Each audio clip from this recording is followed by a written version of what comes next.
ಇದು ನಾವು ಒಂದು ವರ್ಷದ ಹಿಂದಕ್ಕೆ ಹೋಗೋಣ. ನೀವು ಯಾವ ರೀತಿ ಸೆಲೆಕ್ಟ್ ಆಗಿದ್ದು? ಅಂದ್ರೆ ಈ ಮೂರ್ತಿ ಕೆತ್ತನೆಗೆ ಯಾವ ರೀತಿ ಸೆಲೆಕ್ಟ್ ಆದ್ರಿ ಅಂತ ಹೇಳಿ. ಆ ಪ್ರಕ್ರಿಯೆ ಇತ್ತು. ಅಂದ್ರೆ ನೀವು ಆಗ್ಲೇ ಹೇಳಿದ್ರಿ. ಎಲ್ಲಿಯ ಅಯೋಧ್ಯ, ಎಲ್ಲಿಯ ಮೈಸೂರು ಈ ಜರ್ನಿ ಹೇಗಿತ್ತು ಅಂತ? ಇಲ್ಲ, ಅದು ತುಂಬ ದೊಡ್ಡ ಏನಂತೀವಿ ಸೆಲೆಕ್ಷನ್ ಯಾವಾಗಲೂ ಇದು ನ್ಯಾಷನಲ್ ಇಂಪಾರ್ಟೆನ್ಸ್ ಪ್ರಾಜೆಕ್ಟ್ಗಳನ್ನ ನಾನು ಭಾಳಷ್ಟು ಮಾಡಿದ್ದೆ ಇದಕ್ಕೂ ಹ್ಮ್ ಹ್ಮ್ ಮುಂಚೆನೂ. ಹ್ಮ್ ನಮ್ಮ ಮೈಸೂರಿನಿಂದ ಶುರುವಾಗಿ ನಾನು ಹೇಗೆ ಅಂದರೆ ಮೈಸೂರಿನಲ್ಲೂ ಸಹ ತುಂಬ ಮೇಜರ್ ಸರ್ಕಲ್ಗಳನ್ನ ನಾನು ವರ್ಕ್ ಮಾಡಿದ್ದೆ.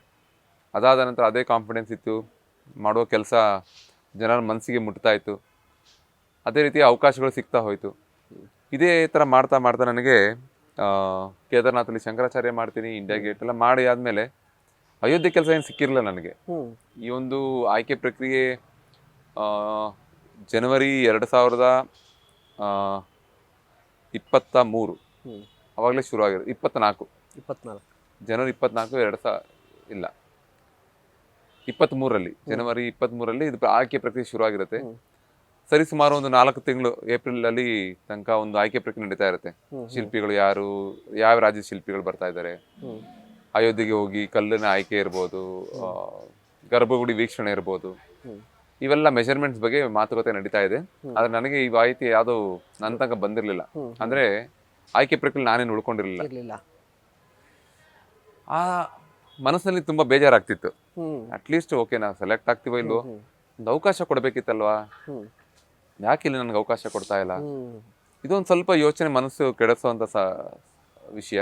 ಹ್ಮ್ ಆ, ಆಗ ಮನಸ್ಸಿಗೆ ನಾನು ಸಮಾಧಾನ ಮಾಡ್ಕೋಬೇಕಲ್ವಾ. ಹ್ಮ್ ಎಲ್ಲ ನೋವಿಟ್ಕೊಂಡೆ ದಿನನಿತ್ಯ ಬೇರೆ ಕೆಲಸಗಳು ತೊಂದರೆ ಆಗುತ್ತೆ. ಹ್ಮ್ ಆಗ ನನ್ನ ಮನಸ್ಸಿಗೆ ಆಗಲೇ ಭಗವಂತ 2 ದೊಡ್ಡ ಕೆಲಸ ಕೊಟ್ಟಿದ್ದಾನೆ, ಮಾಡಿಸ್ಕೊಂಡಿದ್ದಾನೆ, ಎಲ್ಲ ಕೆಲಸ ನಿನಗೆ ಬೇಕು ಅಂತ ಯಾಕೆ ನೀನು ದುರಾಸೆ ಪಡ್ತೀಯ ಅಂತ ನನಗೆ ನಾನೇ ಬೈಕೊಂಡು, ಹ್ಮ್ ಕೈಗೆ ತುಂಬ ಕೆಲಸ ಇದೆ, ಹ್ಮ್ ಅದನ್ನು ಶ್ರದ್ಧೆಯಿಂದ ಮಾಡು, ಸಣ್ಣದು ದೊಡ್ಡದು ಅದು ನನಗೆ ಮೊದಲಿಂದನೂ ಇಲ್ಲ. ನಿಮ್ಗೆ ಅವಕಾಶ ಸಿಕ್ತು ಸರ್, ಓಕೆ. ಬಟ್ ನಿಮ್ಗೆ ಅವಕಾಶ ಸಿಕ್ಕಿದ ನಂತರ ನಿಮ್ಗೆ ತುಂಬಾ ಸುಲಭವಾಗಿ ಏನಿರಲಿಲ್ಲ, ಚಾಲೆಂಜಿಂಗ್ ಆಗಿತ್ತು ಅಂತ. ಯಾಕೆ ಅಂತ ಹೇಳಿದ್ರೆ ನಾವು ಕೂಡ ಎಲ್ಲ ಫೋಟೋಸನ್ನ ನೋಡಿದ್ವಿ.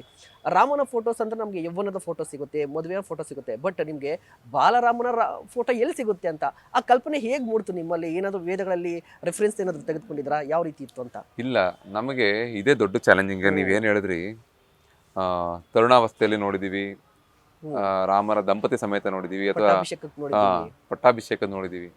ಬಾಲರಾಮ ಎಲ್ಲೂ ಇಲ್ಲ. ಹ್ಮ್ ನಾವೇನು ಮಾಡಿದ್ವಿ, ಬಾಲರಾಮ ಅಂದರೆ ಸೆಲೆಕ್ಟ್ ಆದಮೇಲೆ ಒಂದು ನಮಗೆ ಆದ ಒಂದು ಕೆಲವು ನಿಯಮಗಳನ್ನ ಕೊಡ್ತಾರೆ. ಆ ನಿಯಮಗಳಲ್ಲಿ 5 ರಿಂದ 8 ವರ್ಷದ ಬಾಲಕರ ರೂಪದಲ್ಲಿರಬೇಕು ಅದೆಲ್ಲ ಕೊಟ್ಟಾಗ, ಅಯ್ಯೋ ಇದೇನಿದು ಬಾಲಕ ರೂಪ ಅಂತ ಕೇಳ್ಬಿಟ್ಟಿದಾರಲ್ಲ, ಎಲ್ಲಿ ಸಿಗುತ್ತೆ ಬಾಲಕ ರೂಪ? ನಮ್ಗೆ ಕೃಷ್ಣನಲ್ಲಿ ಮಾತ್ರ ಸಿಗುತ್ತೆ. ಹೌದು ಹೌದು ನಮಗೆ ಅದು ಕೆಳಗಡೆ ಒಂದು ಪಾಯಿಂಟ್ ಹಾಕಿರ್ತಾರೆ, ಆದ್ರೆ ಇದು ಕೃಷ್ಣನ ರೀತಿ ಕಾಣಬಾರದು ಅಂತ. ಸರ್, ಅದು ಏನಾದರೂ ಒಂದು ಕಂಡೀಷನ್ಸ್ ಇತ್ತಾ? ಒಂದು ಇನ್ಪುಟ್ಗಳಿತ್ತು? ಯಾವ ರೀತಿ ಇತ್ತು ಕಂಡೀಷನ್ಸ್? ಮತ್ತೆ ಕಂಡೀಷನ್ಸ್ ಎಲ್ಲರಿಗೂ ಈಗ 3 ಶಿಲ್ಪಿಗಳು ಸಮನಾಗಿರುತ್ತೆ. ಹ್ಮ್. ಅಲ್ಲಿ ಕಮಿಟಿ ಅವ್ರು ಏನು ಡಿಸೈಡ್ ಮಾಡಿರ್ತಾರೆ, ಹ್ಮ್ ಎತ್ತರದ ಅಳತೆ ಇರ್ಬೋದು, ಹ್ಮ್ ವಯಸ್ಸಿನ ಒಂದು ವಿಷಯ ಇರ್ಬೋದು, ಹ್ಮ್ ಅವ್ರಿಗೆ ಬೇಕಾದ ಎಲ್ಲ ಅಂಶಗಳ ಬಗ್ಗೆ ನಮಗೆ ಥಿಯರಿಟಿಕಲ್ ಆಗಿ ಪಾಯಿಂಟ್ಸ್ ಹಾಕೊಂಡು ಕೊಟ್ಟಿರ್ತಾರೆ. ಹ್ಮ್ ಹ್ಮ್ ಆ ಪಾಯಿಂಟ್ಸ್ ಅಲ್ಲಿ ಬಾಲರೂಪ, ಬಾಲರಾಮಲಲ್ಲ ಅಂತ ಆ ಪದ ಕೇಳ್ತಿದ್ದೆ ನಾನು ಮೊದಲು. ಅಲ್ಲಿ ಹ್ಮ್ ರಾಮಲಲ್ಲ ಪದ ರಾಮಲಲ್ಲ ಅನ್ನೋ ಕೇಳಿದ್ದು ಪದ ಮೊದಲು. ಕೇಳಿದ್ದೆ ನಾನು. ಅಲ್ಲಿವರೆಗೆ ಪರಿಚಯ ಇದೆ ಹ್ಮ್ ನಮಗೆ, ದಕ್ಷಿಣ ಭಾರತದವ್ರಿಗೆ ಎಸ್ಪೆಷಲಿ ನನಗೆ. ಹ್ಮ್ ರಾಮಲಲ್ಲ ತುಂಬಾ ಹೊಸ ಪದ. ಹ್ಮ್ ಲಲ್ಲ ಅಂದ್ರೆ ಏನು, ನಾವು ಹಿಂದಿ ಸ್ವಲ್ಪ ಕಮ್ಮಿ ಅಲ್ವಾ, ಲಲ್ಲ ಅಂದ್ರೆ ಅದು ಮಗು. ಹ್ಮ್ ಈ ರೀತಿ ಮಗುವಿನ ರೀತಿ ಮಾಡ್ಬೇಕಂತ ನಾವು ಏನ್ ಮಾಡ್ತೀವಿ, ಸಾಮಾನ್ಯವಾಗಿ ಏನ್ ಮಾಡ್ತೀವಿ, ಹಿಂದೆ ಏನೋರು ಏನ್ ಮಾಡಿದ್ದಾರೆ ಅನ್ನೋ ಒಂದು ಬಹಳಷ್ಟು ಹೋಮ್ವರ್ಕ್ ಮಾಡಿದ್ವಿ, ಎಲ್ಲೂ ಸಿಗೋಲ್ಲ ನಮಗೆ. ಹ್ಮ್ ರಾಮನ ಬಾಲರೂಪ ಎಲ್ಲೂ ಸಿಗೋದೇ ಇಲ್ಲ. ಹ್ಮ್. ಎಲ್ಲಿ ನಮ್ಗೆ ಏನಂತೀವಿ ನಾವೆಲ್ಲ ಈಗಿನ ಕಾಲದವ್ರು ಇಂಟರ್ನೆಟ್ ಸಿಗೋದಿಲ್ಲ. ಸಿಗ್ಲಿಲ್ಲ. ಹ್ಮ್ ಸೊ ಈ ರೀತಿ ಇದ್ದಾಗ ನಾವೇನ್ ಮಾಡ್ತೀವಿ, ಇನ್ನ ನಮ್ಮ ಹೋಮ್ವರ್ಕ್ ನಾವು ತುಂಬಾ ಸ್ಟ್ರಾಂಗ್ ಮಾಡ್ತೀವಿ. ಹ್ಮ್ ಯಾವಾಗ ಬೇಸ್ ಸರಿಗಿರುತ್ತೆ, ಹ್ಮ್ ಅದು ಮಿಕ್ಕಿದೆಲ್ಲ ವಿಷಯ ಕಟ್ಟಡಗಳನ್ನ ಹ್ಮ್ ಒಂದು ಏನಂತೀವಿ ಸ್ಟ್ರಾಂಗ್ ಆಗಿರುತ್ತೆ ಅಂತ. ಸರ್, ಇಲ್ಲಿ ಹೋಮ್ ವರ್ಕ್ ಅಂತ ಹೇಳಿದ್ರೆ ಯಾವ ರೀತಿಯ ಹೋಮ್ ವರ್ಕ್ ಇತ್ತು ಅಂತ ಹೇಳಿ? ಈಗ ಏನಂದ್ರೆ ನಾವು ನೋಡಿದಾಗೆ ವೇದಗಳಲ್ಲಿ ಹೇಳ್ತಾರೆ, ಒಂದಿಷ್ಟು ಪುರಾಣಗಳಲ್ಲಿ ಹೇಳ್ತಾರೆ, ರಾಮ ಈ ರೀತಿ ಇದ್ದಂತೆ, ಆ ರೀತಿ ಕಣ್ಣಿತ್ತಂತೆ, ರಾಮ ಲಕ್ಷಣಗಳು. ಲಕ್ಷಣಗಳಂತ ಆ ರೀತಿಯಾಗಿ ನೋಡಿದ್ದ ಏನು ಅಂತ? ಹೌದು. ಹ್ಮ್. ನಮಗೆ ಎಷ್ಟು ರೀತಿ ಹೋಮ್ವರ್ಕ್ ಮಾಡ್ತೀವಿ ಅಂದ್ರೆ, ಹ್ಮ್ ನಮ್ಮ ಶಿಲ್ಪಶಾಸ್ತ್ರದ ಅಳತೆ ಏನ್ ಹೇಳುತ್ತೆ ಹ್ಮ್ ಅದೊಂದು ಕಡೆ, ಹ್ಮ್ ಶಿಲ್ಪಶಾಸ್ತ್ರ ಮಕ್ಕಳ ಅಳತೆ ಏನ್ ಬರುತ್ತೆ ಅಂತ, ಹ್ಮ್. ಯಾವ ತಾಳಮಾನದಲ್ಲಿ ಬರುತ್ತೆ ಅದೊಂದು ಅಳತೆ.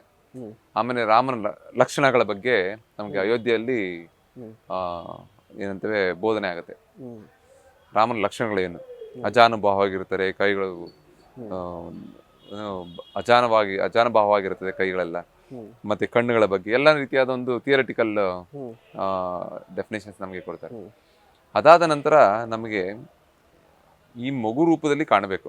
ಹ್ಮ್ ದೇಶದ ಏನಂತೀವಿ ನಾವು, ಪ್ರತಿಯೊಬ್ಬರು ಮನೆಯಲ್ಲೂ ಒಂದು ಮಗುವಿನ ಪರಿಚಯ ಇರ್ಬೋದು, ಮಗುವಿನ ಜೊತೆ ಒಂದು ಸಂಬಂಧ ಇರ್ಬೋದು. ಮಗು ನೋಡಿದ್ರೆ ಏನೋ ಒಂದು ಖುಷಿ. ಹೌದು. ನನಗೆ ಆ ಖುಷಿಯನ್ನ ಹಿಡಿದು ಕೊಡಬೇಕು ದೇಶಕ್ಕೆ ಅಂತ ಮೊದಲಿಂದನೇ ಹಾ, ಇತ್ತು. ಹಾ. ಯಾಕಂದ್ರೆ ಅದು ನೋಡಿದ್ರೆ ಅಯ್ಯೋ ನಮ್ಮನೇಲೂ ಸಹ ಈ ವಯಸ್ಸಿನಲ್ಲಿ ನಮ್ಮ ಮಗನ ಈ ರೀತಿನೇ ಇದ್ನಲ್ಲ. ಹ್ಮ್. ಅದು ಬರೀ ರೂಪ ಅಲ್ಲ, ಹ್ಮ್. ರಾಮನ ಗುಣಗಳು ಹ್ಮ್. ನಮ್ಮ ಮಕ್ಕಳಲ್ಲಿ ಬರಬೇಕು. ಹ್ಮ್. ಲಕ್ಷಣ ಅಂದ್ರೆ ಬರೀ ಮಗು ಅಂತಲ್ಲ. ಹ್ಮ್.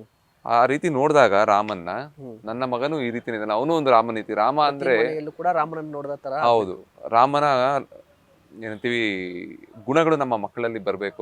ಅದಕ್ಕೂ ಒಂದು ಹ್ಮ್. ಒಂದು ಸಂಬಂಧ ಕ್ರಿಯೇಟ್ ಮಾಡಬೇಕು ಅಂತ ಯೋಚನೆ ಇತ್ತು. ಯಾಕಂದ್ರೆ ರಾಮ ಎಲ್ಲಾ ರೀತಿಯಲ್ಲೂ ಅವರು ಮರ್ಯಾದಾ ಪುರುಷೋತ್ತಮ ಇರ್ಬೋದು, ಅಡ್ಮಿನಿಸ್ಟ್ರೇಷನ್ ಇರ್ಬೋದು ಅವ್ರದ್ದು, ಆಮೇಲೆ ಅವ್ರ ತಂದೆಯನ್ನ ನಡೆಸ್ಕೊಂಡಿದ್ದ ರೀತಿ, ಅವರ ವಾಕ್ಯವನ್ನ ಅವ್ರು ನಡೆಸ್ಕೊಂಡಿದ್ದ ರೀತಿ, ಎಲ್ಲ ರೀತಿಯಲ್ಲೂ ಅವರು ಏನಂತೀವಿ ಒನ್ ಆಫ್ ದ ನಮಗೆ ಆದರ್ಶ ಪುರುಷ. ಆದರ್ಶ